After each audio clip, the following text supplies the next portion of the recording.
Good evening, ladies and gentlemen. It's my pleasure to welcome you to tonight's lecture by Ms. Zainab Salbi, the President and CEO of Women for Women International. We are deeply grateful for the support of the Kelly Day Endowment on the Status of Women and Human Rights in the Middle East, which has made this program possible.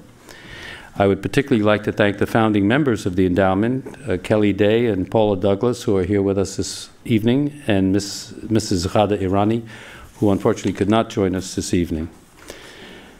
Our speaker is a courageous humanitarian who at a young age has already changed the lives of thousands of women and empowered them to make new beginnings, often under the toughest of circumstances. I am sure that she will inspire Rice University's graduating class during the commencement ceremonies tomorrow.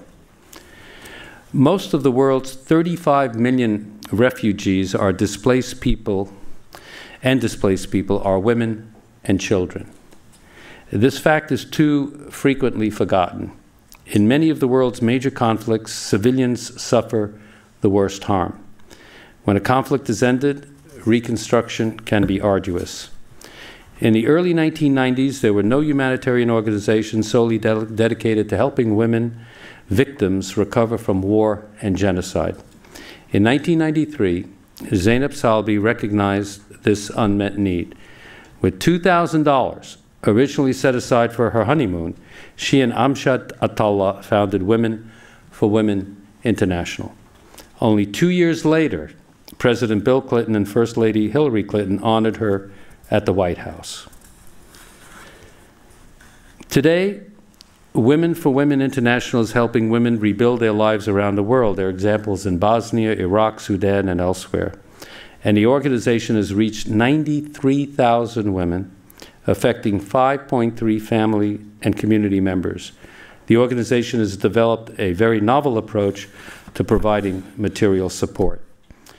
The program also offers comprehensive business services to help women launch their own micro-enterprises. Currently, Women for Women International operates microcredit programs in Afghanistan and Bosnia-Herzegovina. The overall repayment rate is 98%. This is a stunning success. And as we've learned, women repay their loans better than men repay their loans. We here at the Baker Institute under the Kelly Day program and the Ghada Irani Discretionary Fund are also supporting microfinancing initiatives, and we are considering a much broader program in the near future. Our speakers' achievements, which are outlined in your program notes, are deeply commendable, and I'm not going to repeat what is in your program notes, but something more must be said. Zainab Salbi's own life is a story of human spirit triumphing over tragedy. Her memoir, Between Two Worlds, Escape from Tyranny, Growing Up in the Shadow of Saddam, movingly recalls both the challenges the Iraqi people faced under the Ba'athist regime and her family's struggle to survive under Saddam. The stories of some of the women whose lives have been transformed by Ms. Salbi's humanitarian work are also described in her new book, The Other Side of War, Women's Stories of Survival and Hope. Zainab Salbi was born and raised in Baghdad, which she describes in her first book as, I love this phrase, an ancient city yet unborn. An ancient city yet unborn. That is a telling characterization of Baghdad even in today's circumstances. When Zainab Salbi was 11 years old, her father became Saddam Hussein's personal pilot. Thereby, her family was in one of his intimate circles, and she would call him Ammo, which in Arabic is uncle, in the Arabic tradition. I remember when I went to Beirut, everyone was Ammo. In Arabic, you know, you meet somebody and all of a sudden that person becomes Ammo, uncle. But she would call Saddam Hussein Ammo. She provides unique insights into his character and his mind. One of a tyrant who kept books on Stalin and Hitler on what she calls a railway trolley, which he would read at times after dinner. She recounts how the ruling Ba'ath Party functionaries would tell Iraqis, this is a wonderful phrase, implement, then discuss. It says a lot. Implement, then discuss. This is truly an Orwellian tale. She painfully absorbs the harsh lessons of a brutal dictatorship and states that in helping women in conflict situations, another great phrase, my job, this is a quote from Zainab, my job was to help them achieve their own goals. My job was to help them achieve their own goals. That's a very good dictum for a lot of things in life. Her accomplishments truly speak for themselves. Ladies and gentlemen, join me in greeting Ms. Zainab Salbi to the podium.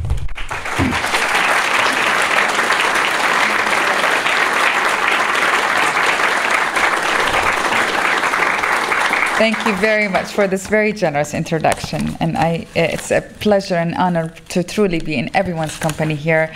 There are many of you here who are my heroes, and I have deep, deep respect for you, and to be in your company, it's a big honor for me, so thank you very, very much. You know, I'm one of those people who had the privilege growing up in Iraq, but I also came to America often. My father was a commercial pilot, as it was mentioned earlier, and he had to come to Seattle, where he had to get training from Boeing.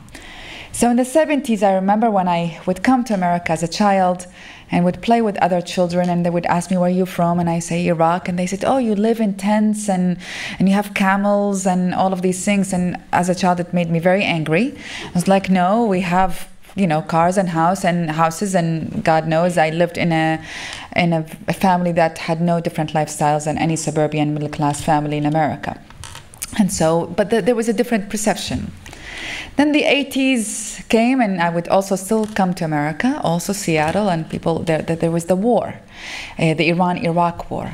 And people always thought of wars, when you see it from a news coverage, only from a frontline discussion. We really see it or cover it usually from the soldier's perspective, or the military perspective, of the frontline discussions, the fighting, the borders. We rarely discuss war from the backline discussion of what civilians see in war, and usually what women see in war, because they are really leading the civilian lives in war. And I document that in my book, Between the Other Side of War, is how do we need to understand and see war from a woman's perspective, because it's a very different than the frontline discussion. So that was the 80s. It's the wars. Oh, wow, how do you survive in a war? How do you live in a war? And rarely do people talk about the normal life that exists in the midst of war. Then in the 1990s, and I arrive in America as an immigrant in actually June 15, 1990, because of an arranged marriage that my parents arranged for me, getting me away from the relationship with Saddam, where the whole family were imprisoned by it. In 1991, and soon after I arrived in here, Iraq invaded Kuwait. And at that time, when I would tell people I'm from Iraq, they literally would take a step back. That was the first reaction. I remember one time a guy was pulling a chair towards me. He's like, where are you from? I said, Iraq, and he really pulled it back. And I was but that's not to say that I didn't, meet also wonderful people to hear, but the perceptions of Iraq change to terrorism and fear and invaders and all of that. Well, over the years, with the last war with Iraq in 2003, recently when I say I'm from Iraq, the first reaction I get is, I am sorry. And I really appreciate that. We all need to be sorry, frankly, too. The country is completely and utterly destroyed, and it's a very sad thing for me to witness the destruction of the country. But I say these examples because there's always the perception, the discrepancy between perception and reality. And I'm constantly reminded by a Talmudic saying where it says, we see things as we are, we don't see things as they are. And that discrepancy constantly needs to be addressed as we talk about any other part of the world, others actually, the other, whether it's another country or another person. How do we see things as they are and not as we are? And it is particularly accurate, I think, it's particularly important to discuss that when we discuss women in the Middle East, which is what I'm asked to speak about today. Because the perceptions of women in the Middle East is as extreme as these examples I gave. It's either the oppressed women, Afghanistan, and though Afghanistan is not practically the Middle East, but for today's discussion, I'm going to include it. Afghanistan, the oppressed women who are, suppressed and illiterate and uneducated and covered with their burqa, to the liberated Iraqi women who are educated and intelligent and all of these things. And neither one is fully a true story. In Afghanistan, before, during the Taliban, until today, of course, there are women who are oppressed and wearing the burqas and all of these things. But under the burqa, we need to understand who they are. What are their dreams? What are their educations? What are their aspirations, their knowledge, and their work? And I say that because my colleagues in Afghanistan, an Afghan director, Sweta Nouri, who refused to leave Afghanistan in the midst of war, in the midst of the Taliban's era. And she would wear the burqa, but she was leading a team at the International Rescue Committee, a humanitarian team. And she would operate and distribute humanitarian efforts to women and all of these things, but no one would know that under that burqa there is actually a very educated, intelligent, strong, resilient woman. And same thing, the extreme of Iraqi women's images right after the invasion of Iraq, where they're educated, liberated women, was also not a reflection of the full reality of Iraq. There were a lot of educated, intelligent, secular women in Iraq, and there were also lots of religious and illiterate and very poor women in Iraq. So how do we get into understanding that complex realities of women? Not for the sake of our discussions, not for the sake of our even understanding of that reality, but for the sake of how do we reach out actually better to women in the Middle East? And how do we shape our policies in a way that reflects our intention, which is to empower women and build democracies and prosperities in the Middle East at large? And that's when women become very important. So the title of today is talking about women as agent of change. Are women agent of change? Of course they are in many ways, and I think we need to shift. We have learned to talk the talk about women's rights, and we need to shift to walking the walk on women's rights. And here's what I mean. And today I'm particularly focusing on women in the Middle East. One is women are bellwether for the directions of the society. I see women as simply the kitchen door to the society. When things enter through the kitchen doors, you don't notice them as much as when they enter through the front door. And it's the same thing with women. It's the softest entry to society. And in many ways, we are immune to violence against women in different ways. And when it comes to Muslim women, for example, we say, oh, this is a culture. As many have said that when it came to Afghanistan. So how do we shift looking at violence against women, or rather at whatever happens to women, from simply impacting women to what is that telling us about the larger direction on the society? How is that an indicator for the directions of the society? And that shift is important because you move women's issues from a marginal issue to a central issue, from an issue that impacts only a group of people to a national discussion. And it impacts how do you treat the issues of women's rights. If we take Taliban as an example, the first thing they did was violence against women. And for years, we are all guilty of that, of looking the other directions and saying, you know, it's just their culture, it's their religion. Well, eventually that violence impacted every single man, woman, and child in Afghanistan. It impacted America, and of course it impacted the whole world. Same thing in Iraq, right after in the 2003 invasion. The first kidnappings that happened in Iraq was not against foreigners, were actually against women. And no one talked about it. It just happens. Women, the first thing the violence against women, it's just we're not outraged about it. We are numbed in many ways about it. So we are not looking at it as how is that an indicator? So first thing, we need to look at women as a bellwether for the directions of society. Bad things often starts with women, but so are good things often starts with women. And how does that change the national directions in Iraq, in different countries? Just to give you an example, in Iraq right now, we did a survey, Women for Women International did a survey of 1,500 Iraqi women throughout the whole country last year. And we learned that 76% of the women were not sending their girls to school. So you can look at that indicator as, that's very sad. Or you can look at it in as a very scary indicator. What does that say about the direction of that country? And what does that say about the future of that country when 76% of the girls are not going to school at the moment? So we need to shift that debate. Second, in terms of women's agency and as agent of change, particularly in the Middle East and the Muslim world at large, I argue actually that the ones who are reaching out the most to the Western world are women. Go to any bookstore, particularly an Arabic bookstore, whether it's in English writings or Arabic writings, and just look at the books. Through fictions and non-fictions, most of the writings that is coming out of the Middle East about talking about the daily realities of people, reaching out and saying, breaking the silence, is actually coming from women.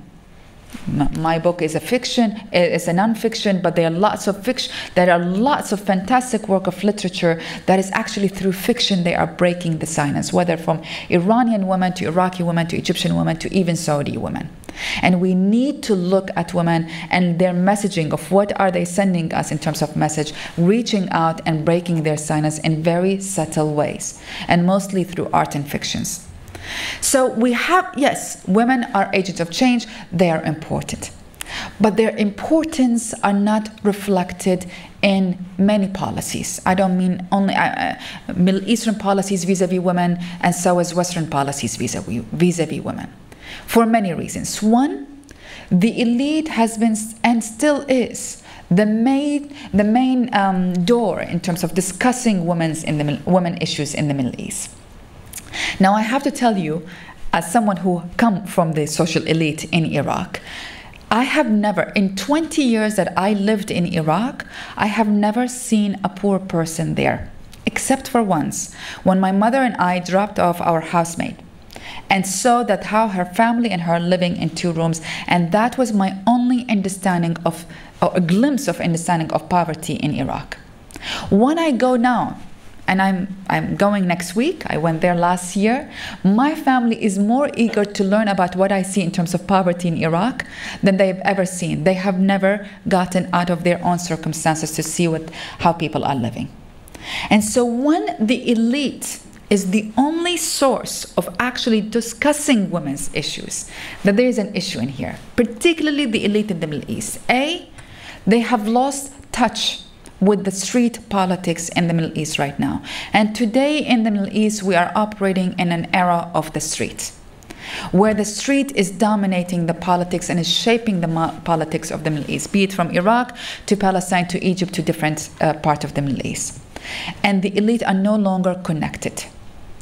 B, Islam is a very major identity in the Middle East. And we need to address the discrepancy between still the secular elite that is still very much attached to secularism as a framework of articulating nation building and laws and all of that, and between the reality of the street where Islam is a very prominent source of identity in here. And I give you an example of how, by having these disconnections between the elite and the street level and the grassroots, we're getting into a lot of problems, and in many ways we're empowering religious groups more than we intend to. Right after Oslo, for example, so that's example number one, right after Oslo, Palestinian women's groups got together and they said, we want to propose a Palestinian law, a law for women's issues for the Palestinian constitution.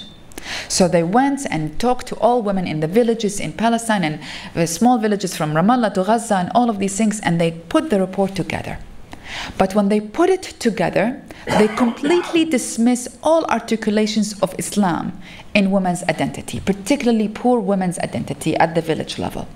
And they only articulate it in a secular framework. Most women want the same thing. When women talk in terms of their rights, they really want to talk about rights of marriages, inheritance, custody, divorce, access to resources, and access to voice. This is in a very basic way, that's what women are demanding. Some demand it through religious framework, some demand it through a secular framework. When the Palestinian Women's Group finally pulled the reports together, they only articulated in a secular framework. And that's when the religious women at the village level said, this is not representing us. Don't talk to us like that, because Islam is very important part of our identity. And that's when Hamas picks it up. And it becomes a debate between Hamas, representing religious or poor women at the village level, and between secular elite women. There can't be worse from a women's rights perspective than this dynamic, when you have actually religious groups taking on women's issues and representing all women's issues. So, and that was actually a transformation in different directions of women's movement in the Middle East, of saying maybe the secular framework is lost. And I actually argue it is lost right now. Right now, we're not having a debate between secularism in the Middle East and religious framework. We are really talking about what kind of religious framework do we want to have. It is, and I say that as a Muslim myself and as a Middle Easterner myself, I believe we are going through our dark era, through our dark ages. And the issue becomes how can we keep the window open for secularism and for progress, and not close it, and not shrink it too small that people will forget that such window existed at one point. So the issue is no longer secular laws versus Sharia laws for women. It is actually Sharia law for women. But what is Sharia? That's the debate. And let's not be attached to what do we call that law. Let's be attached to how do you interpret and how do you actually write that law. So, for example, a lot of religious laws vis-a-vis women is called Sharia law. In Iraq in 1959 constitution, we have a very progressive Sharia law. But it's called Sharia, but it has one of the best laws vis-a-vis women's rights. Or you can call it Sharia law, and it's also very, very bad towards women's rights. It's about what are the details as opposed to what you're calling it. And that's where we are in terms of a debate right now. The second thing is, so that's when the elite lost that. But the second thing is the elite are shrinking in the Middle East. They are being killed, frankly, by both the religious groups, the extremists, as well as the governments. The intellectual groups are shrinking and dying. And I was in Iraq last year, and this is not an attack on elite, because the elite is a very important sector of the society, and it does shape nation building. And one of the saddest things is actually when you have a country without its elite. And that's what we have right now in Iraq. I call it intellectual cleansing, where none of the people that I grew up with, of that class of people, are in the country anymore. And I cannot tell you how sad it is to actually go into a country and you see no one from the intellectual, intelligent, artistic, elite community, social elite community still there. And so this is not to attack the elite as much as saying they're missing the touch in the Middle East, and we need to shift the direction and understand that this is the era of the street, and we need to shift the way we articulate women's issues. Last but not least, when it comes to women's rights, and again, it is reflected through family law. That's the most important thing in terms of women's rights. It is the only thing and the first thing that is negotiated away. So, religious groups want to control the private sphere. That's what they want to do. Secular groups want issues that includes the economy and politics and all of that. That's the first thing that gets traded away, is women's rights reflected in family law. That's been evident from the British occupation or colonization of the Middle East and Asia. The worst laws that happened towards women were actually written in British time. To even right now with Afghanistan trying to pass the Shia family law, which I'm sure you all heard about it. To even in Iraq right now, where family law in the new constitution is 100 times worse than what we have in 1959 constitution. I'd rather have the 1959 constitution in Iraq than the constitution that was written in 2004. This is how bad it is. That's the first thing that gets traded away.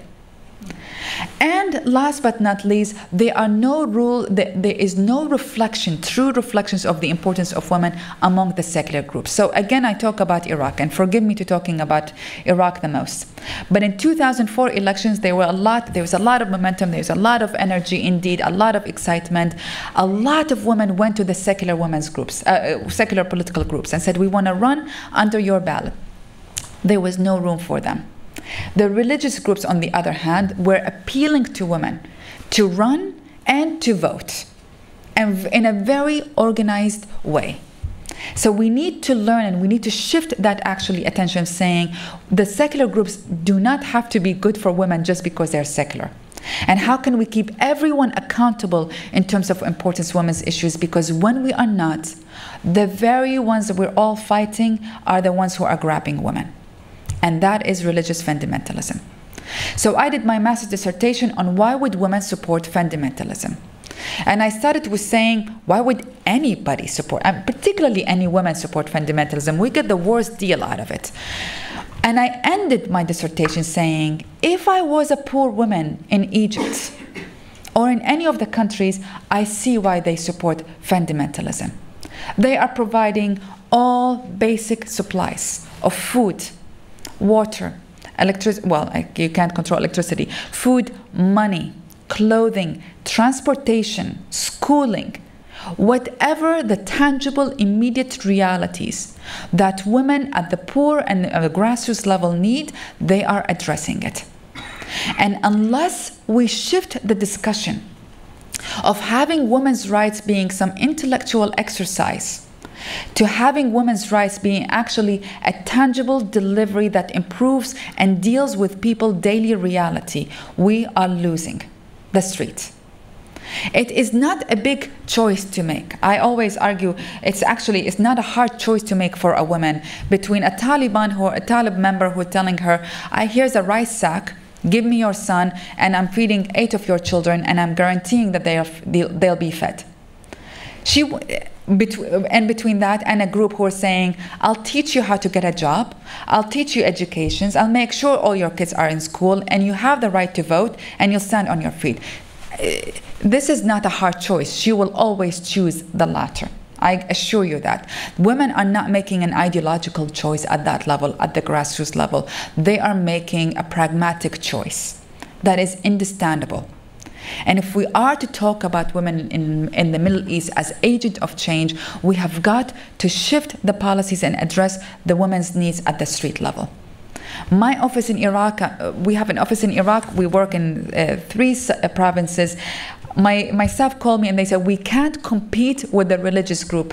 They have so much money. They're pouring money at the women and saying, just come and follow us.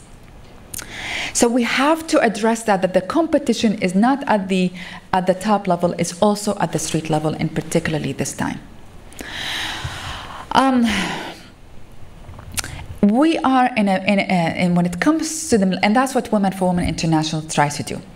So in a nutshell, and I won't go into the details, it is an organization that tries to deal with women's needs at the very grassroots level. And we do 3 particular things. One is we ask every single woman to sponsor a woman for only $27 a month, along with a letter to exchange letters between the 2 women. This program is only for 1 year, and we guarantee that the woman will stand on her feet in that 1 year and move from victim to survivor to active citizens. And that's what we do at the street level. So what we do when you sponsor a woman, she is immediately grouped in a classroom of 20. She goes through a very intensive educational track program that is teaching her not only literacy, but also about her rights as a woman, her health, her rights, her voting rights, her social rights, sending her boys and girls equally to school, all of these things. But she also goes through a very intensive educational program, vocational skills program and business skills program, where she is able to get a job. So in countries, Iraq and Afghanistan are one of many countries that we work in, including Congo, Sudan, Rwanda, Nigeria, Bosnia, and Kosovo. But for the sake of for today's argument, in countries like Afghanistan and Iraq, we are employing thousands of women. When we talk about these countries, everyone is talking about the security, and security is obviously very important. But we cannot talk about security in a vacuum of the economic daily needs of people. They still need to survive. And we can't just say, let's wait to make it secure, then we get them a job. I myself interviewed women, and by coincidence, their sons, their 18-year-old sons, come in and they say, we know how to fight. If someone does not help my family to get food, I'll join some militias. It's as simple as that. So how can we make it in the incentive of that mother and of that young man to actually not fight and to rebuild? And how can we address their immediate economic needs? And that's what we're trying to do. So in Iraq, in the midst of the fighting, we're teaching women, for example, homeschooling. 76% are not sending their kids to school, their girls to school, so let's teach them homeschooling where they are teaching the girls at home. Let's teach them how do they get jobs. So there is no electricity still in Iraq, so we're actually getting into solar panels, and that's their business, is to charge batteries, and they charge the population with that. There is no electricity, we're teaching them candle making, and we're even starting to export the candle making to different countries.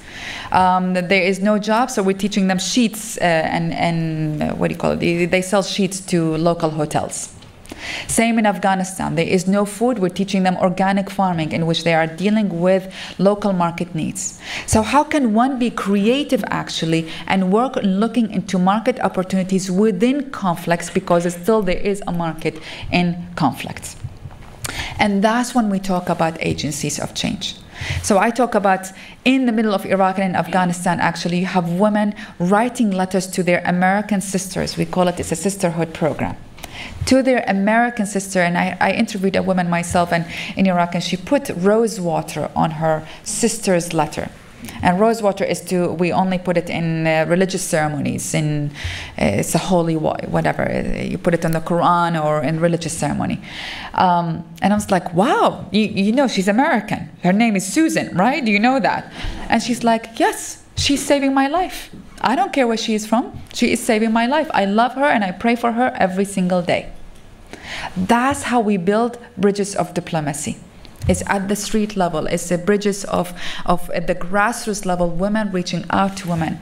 And when that Iraqi woman or that Afghan woman is praying for that American woman who is saving her life and acknowledging that is saving that life, that's when we can actually build stabilities, in my opinion, in these countries. We've got to shift the discussion from the elite to the street as well. And we've got to address the daily realities of the street. We are in a very, in my opinion, dangerous stage in the Middle East and the Muslim world at large. We have mothers who are still wearing their knee-high skirts and their daughters wearing headscarves. We have mothers who are literate and educated and daughters who are illiterate and uneducated. It's a very critical, and this is not an exaggeration. This is a fact. It is a very critical moment. We have no ideological articulations beyond the religious fundamentalism and beyond the governments that tend to be totalitarian governments in the Middle East. There is no alternative in the middle. And what we need to do is create and encourage that alternative. That while respecting religion is not a fundamentalist alternative. That while respects identity of people as a religious identity, it does look into other more calm, more secular alternatives. And so it's a very critical moment. And I argue if there is any group of people that is actually worth investing in at the moment, it is women. I always say, when you invest in the financial market, you may lose and you may change, and you may win. And today we are all living that moment, right? But when you invest in women, you could never lose. That is a guarantee.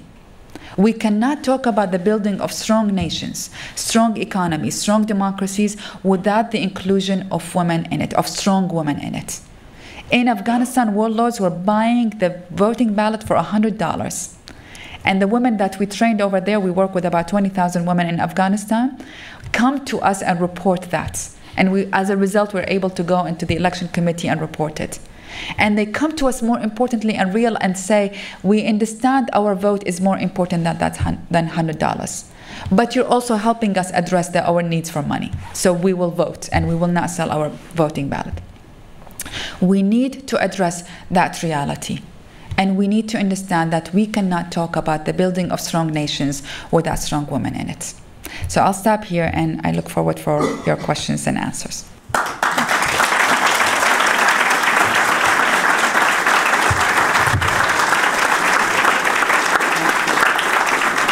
Thank you very much.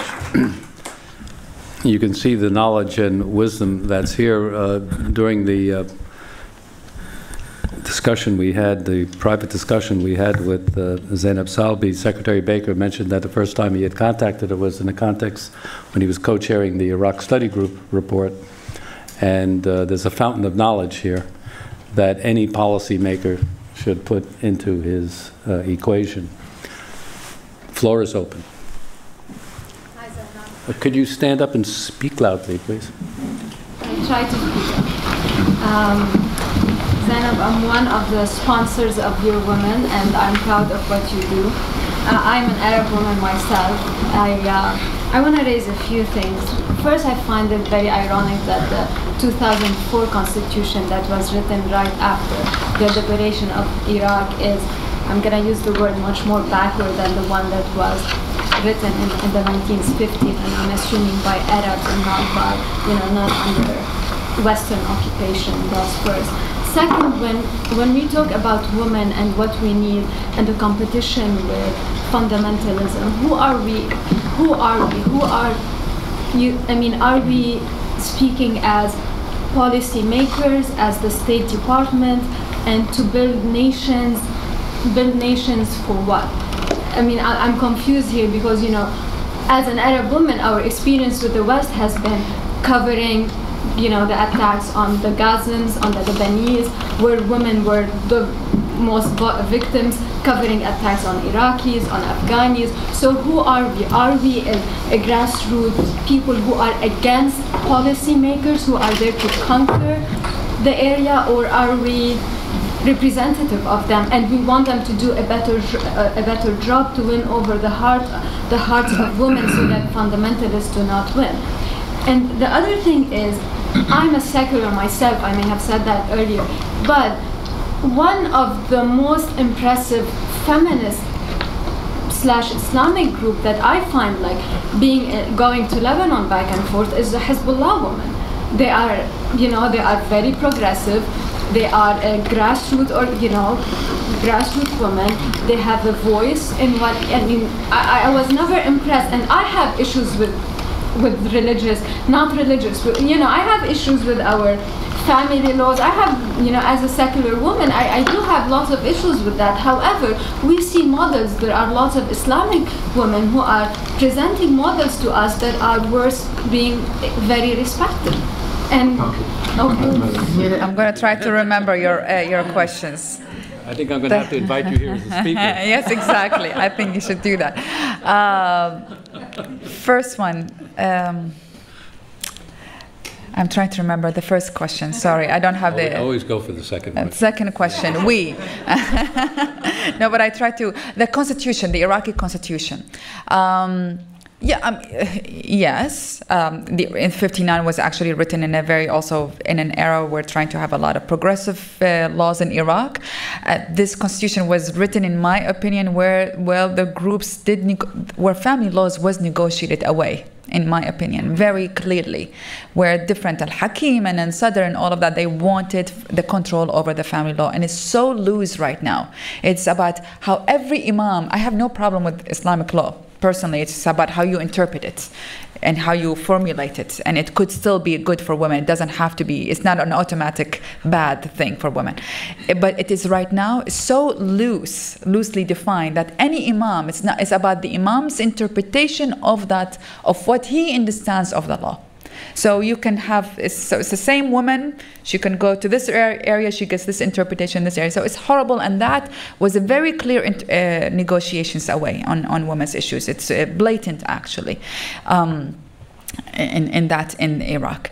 The we, you are right, I use it actually loosely by and I mean everyone in the we. And maybe the we in here is the alternative to the fundamentalists.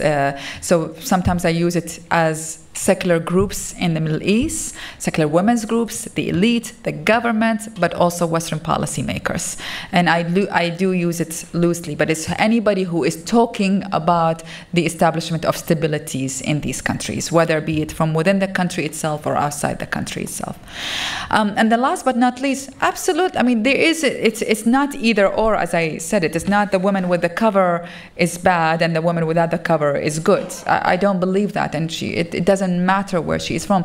As much as we have these extreme images you know, the Madonna versus Mary Magdalene sort of images. We're still stuck in these images: the women with the cover bad, the women without the cover good, and that controversy is so blatant that I don't think we know how to deal with it. Actually, you go to the Middle East and watch the equivalent of the MTV in the Middle East. I don't know what is it called, the music videos, and you are shocked that this music video has no reality whatsoever, no connections to the street, because the street right now is mostly women with headscarves, and that doesn't mean that they are oppressed or not oppressed.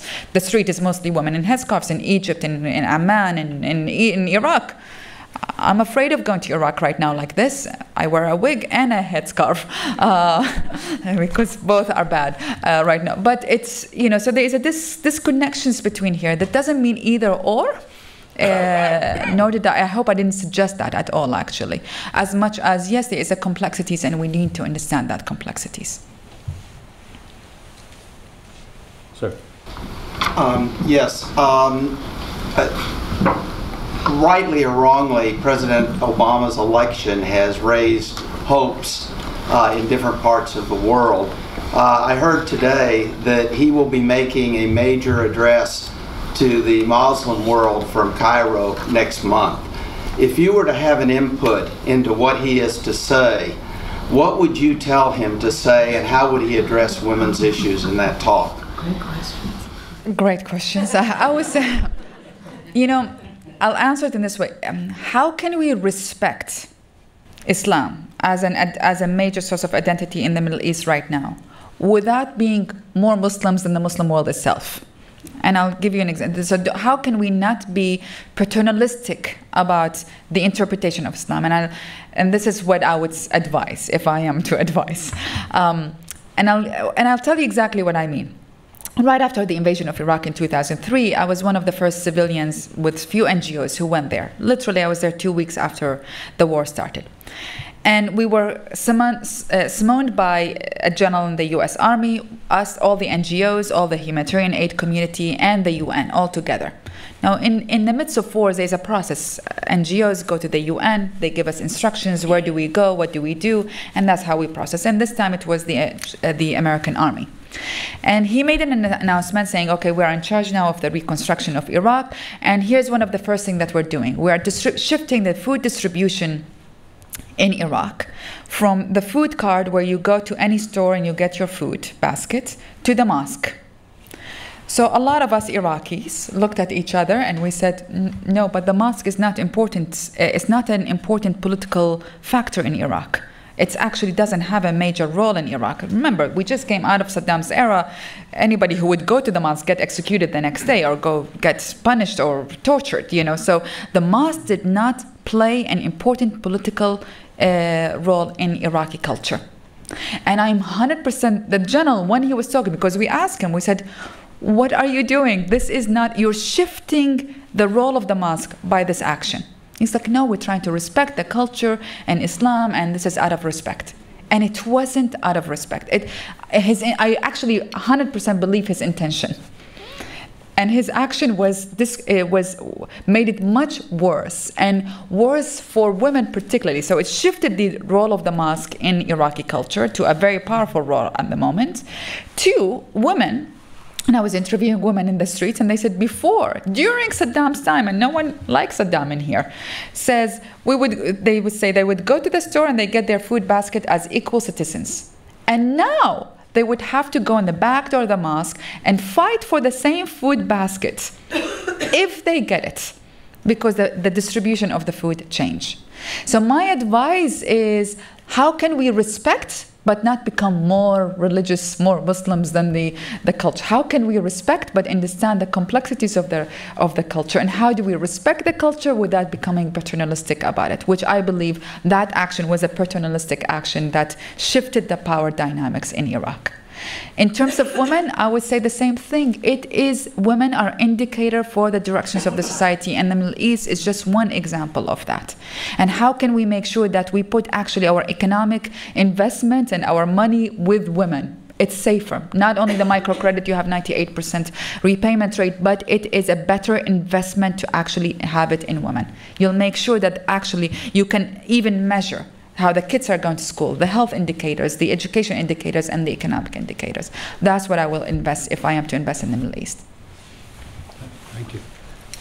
Yes, sir, and then go ahead. There are a lot of big companies waiting on the sidelines to see about producing Iraq's oil. How does that help or hurt your cause on the street?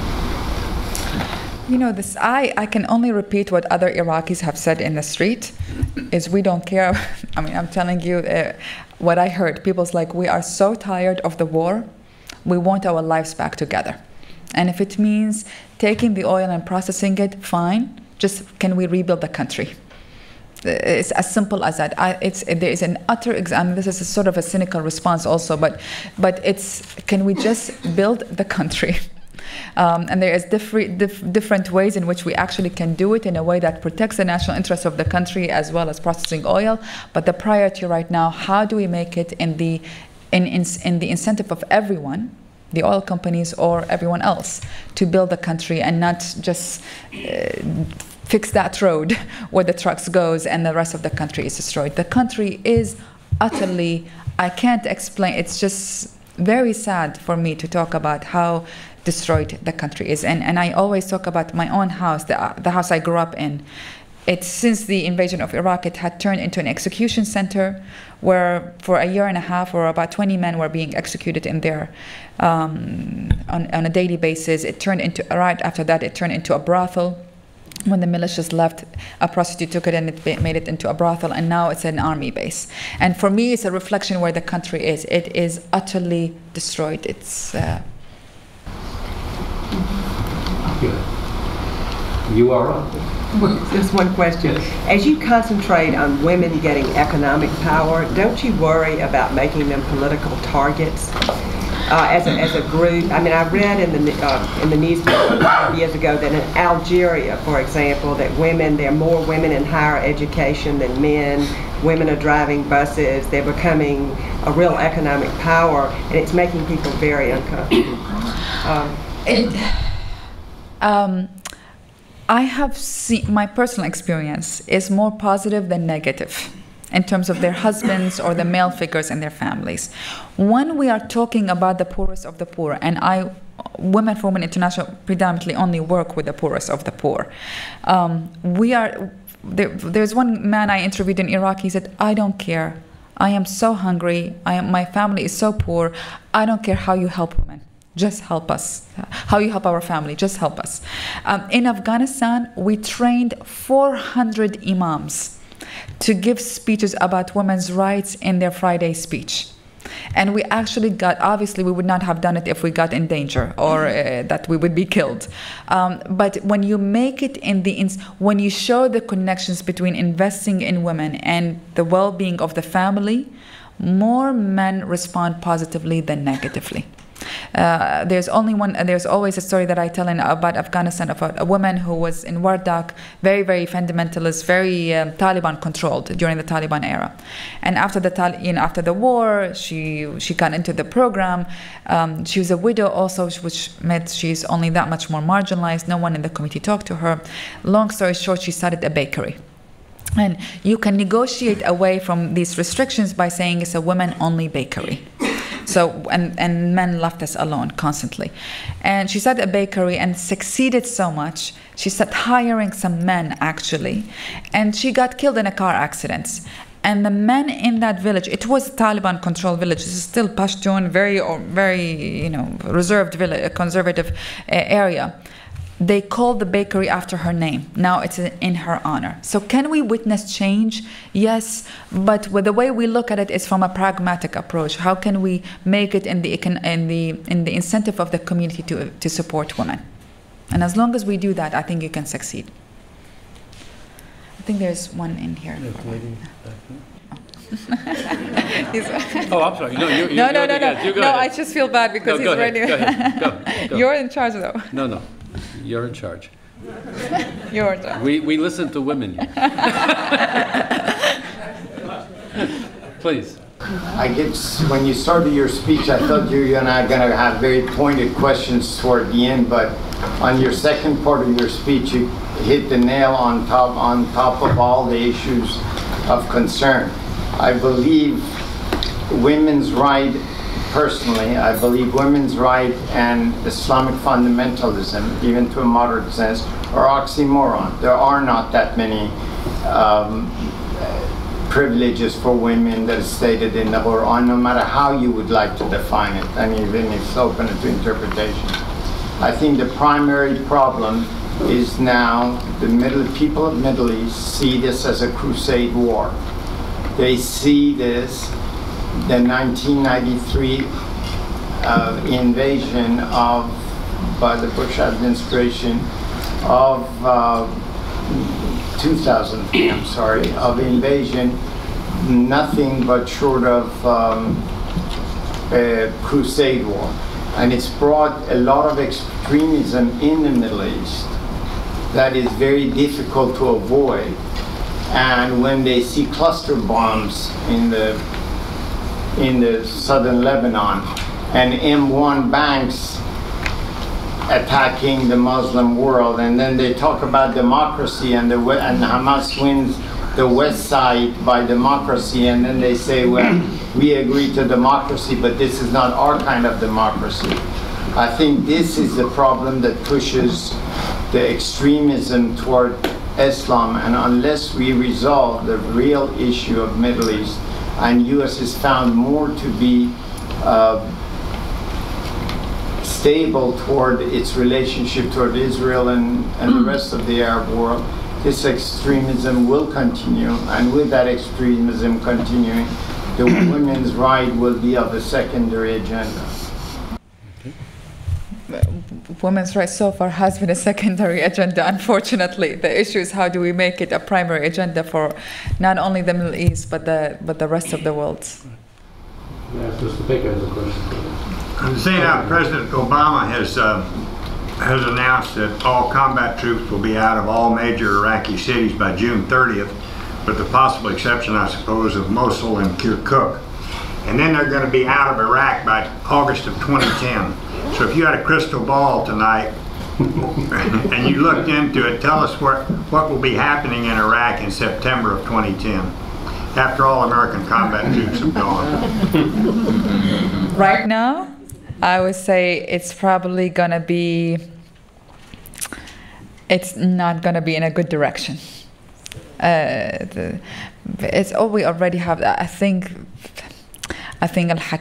groups like Al-Hakim and the different militias will actually take over.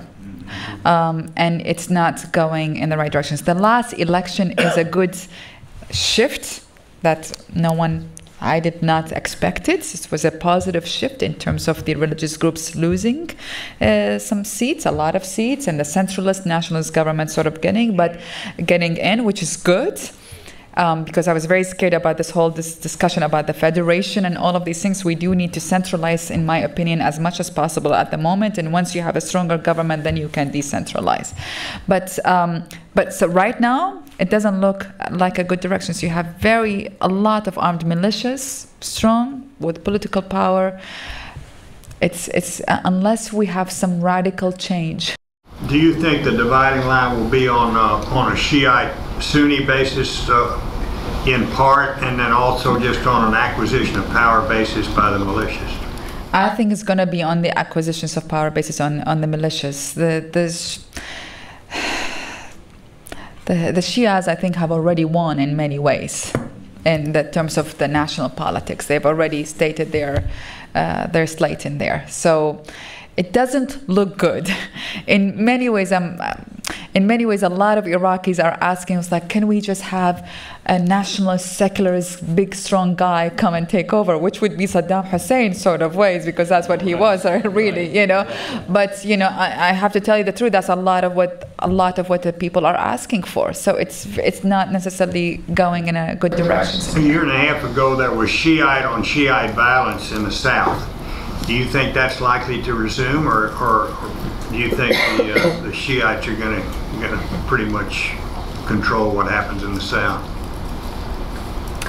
It's. I mean the central government Shiites. I'm sorry, I should. So say that again, if the Shias will control the central government Well, the Shias control the central government, but will there be a resumption of Shia on Shia violence in the South? Very possible. Very, very possible. And two things. It's Muqtada Sadr, and you have Hakim, and you have others. But these are really the big dynamics. Sadr is seen as much more of an Iraqi nationalist than Al-Hakim is seen. Al-Hakim, by Iraqi Shias, is seen as an Iranian follower. By Iraqi Shias. And so that tension is very much alive in the street. It's very vibrant, as a matter of fact, in the street. And my bet would, but Al-Hakim is much stronger military, you know. He is called the new Saddam. His son is called the new Uday. His territory, I'm serious, in every single way. Al-Sadr has much more the grassroots, still the poor Iraqis who are supporting him. But generally, even secular Iraqis saying, if we have to choose between the two, and so far I see that it's Al-Sadr. He is much more of a nationalist and does not have actually as much of an Iranian loyalist. Is he still in Iran? Al-Sadr? Yeah. I don't know. You know. Yes, I think he's still in Iran, in the borders of Iran. He was trained there, so I'm not sure he's that much anti-Iranian also. And not anti-Iranian, not at all. This is not to say anti-Iranian, but he's coming across as much more Iraqi than Al-Hakim is. They're both Shias, they're both Iranian sympathizers, of course, you know. This is nuanced, very, very nuanced difference in politics. This is not a major, significant one. Lucky here, we're going to have two more questions, please. Ms. Salbi, my question is a little more positive than the ones that have preceded, although perhaps rather naive sounding. I'm personally acquainted with at least 10 young women who have graduated in the last 2 to 3 years with degrees from great schools with a focus on social justice and women's issues. And all of them speak very proficient either Arabic or Swahili or something. And my question is, realistically, are there opportunities for young women, American women, who would be willing and want to go for a year or 2 or 3 years on a very low paid or perhaps even an intern basis in organizations, NGOs like your own and others, or, and frankly, hopefully this brings a bit of humor into the room, many of them have parents who can afford to subsidize their bright, gifted, passionate daughters in these places, and the deals that I've heard about are mothers saying, darling, you may go anywhere so long as it's not Afghanistan. So I would agree with that. Or Iraq. My question is it even realistic to think about a Western American young woman maybe willing to wear and all that? Or is it pragmatically, is it just not viable for these young women to seek that kind of opportunity? No, it depends. We have a big office in Rwanda and Congo, for example. Well, Congo is still politically, there were wars back and forth. But Rwanda, absolutely, it's a very safe country. It's a very nice country. It's a stable country. So I would advise Rwanda, for example. Of the countries, it depends on the stability of the country, as opposed to, I definitely would not send anybody to Afghanistan or Iraq right now. It's a suicide attempt would be. But of our offices, we have Bosnia, Kosovo. These are all very stable countries at the moment. So there are always pockets in which it would be a great learning experiences. Absolutely. All right, so in other words, it's not your policy or in others with which you may be familiar to hire only local. It is our policy to hire only local staff, but there is a room for interns or for low-paid staff. I mean, whatever, for visitations, fellowships, and all of that. Yeah. Thank you. Yeah. We have time for one last question. There was in here. You mentioned that young man's tried from the start. Oh my God, I'm being put in a very difficult situation. Ask a very succinct question, and then we'll come to you, and then we'll have it all done. Please. 76% of Iraqi women were not sending their kids to school, and so your work is excellent grassroots work of homeschooling. From what I've known of Iraq, it was one of the most literate countries for women. So it's putting one and one together. It must be because of the war that women are afraid to send their children to school. So so I think it's great that you're doing this grassroots work. I'm just wondering how long you think, you said moving from the streets to the elite, and Dania, I thought, brought up a great third party, which is policy. And do you think that maybe Iraq might exist in this interesting stage of underground grassroots in opposition to, say, policy versus not only just elite, but policy? Because occupation doesn't have to be direct, as in war. In Egypt, for example, it's very indirect, and we see the same kind of poverty. So maybe there's this new interest. I'm also going to invite you as a speaker. Absolutely. I am lost with your question, but I have a lot of potential speakers here tonight. But it's a good question, I know. Okay. I would say, let's see, there is the educated population have left Iraq. If there's anything we need to do is how can we create an incentive for them to come back as soon as possible. Frankly speaking, the minute they come here or any Western country, they will not go back to the country. So I don't know how to. I desperately want to create an incentive for the educated population to come at large. So there is no more elite in Iraq. It's just a. I kept my daughter home. Okay. So we'll be. Okay. So I know if you're in One last the question. war, you're going to keep your kids home from school. Yeah, all right, one, please. Okay, with religion being such a fundamental, like, intertwined, religion and the way the government is ran in Iran or in the Middle East is one and one. So as the strength of the secular movement continues to grow, is there an entity that can support when they outline what's wrong, what's right, what's legal, what's illegal, as the rules continue to grow? Is there an entity that can handle to support that? Like, as they say, laws, it's illegal to beat women, it's illegal to do certain things that we see in America as crimes. Can you support that? Is there a group that can support that? I mean, as it grows, because it's like, supply and demand. There's such a great demand for improvement, but is there enough supply to make sure it doesn't die? Okay. God's will. Yes. Well, I would say, isn't that the role of the government? I mean, it's the law enforcement, basically, and to make it, you have an incentive for people not to do this, or you. That would change. You would need to change the government, because the government is based off of religion. No, but you still have to work within the government. Otherwise, in Iraq, we have militias, and you have armed militias, and the most dangerous thing you can have is armed militias applying the rules, because the next day they want is a political power. So I rather work within the government and try to shift it, hopefully, than create a separate entity. I mean, unless the civil society, but the civil society does not have the force to really. The worst thing we can do, in my opinion, is to continue working with armed militias to keep security in Iraq, because these are young men with guns and weapons, and they will want much more. And they have the awakening power does want the awakening groups. They do want more political powers when you have the gun. But would it being like just one major group of religion, not having a whole lot of other forms of religion, aren't you taking away from the basis of what some people follow and use as a basis of their lives? Like, what other things could be formed safely over there to help continue to grow? I mean, you're asking good questions. It's no different than, for me, the homeschooling questions. It's what are the alternatives in a society that is not functioning in different ways? That's what, and I actually don't have an answer to your questions, but the system has been destroyed. The infrastructure has collapsed. How do you look into the alternatives? Back into the homeschooling, this is not about this invasion. This actually, the illiteracy started in the 1990s with the sanction. That's when you see women in their 20s right now who are illiterate. This is not about the 2003. So this is a longer history. It's about what do you look. So this is actually in a time where you have to be as creative as possible. When we start talking about solar cooking, for example, all the Iraqis said, no, this is about Africa. We are okay.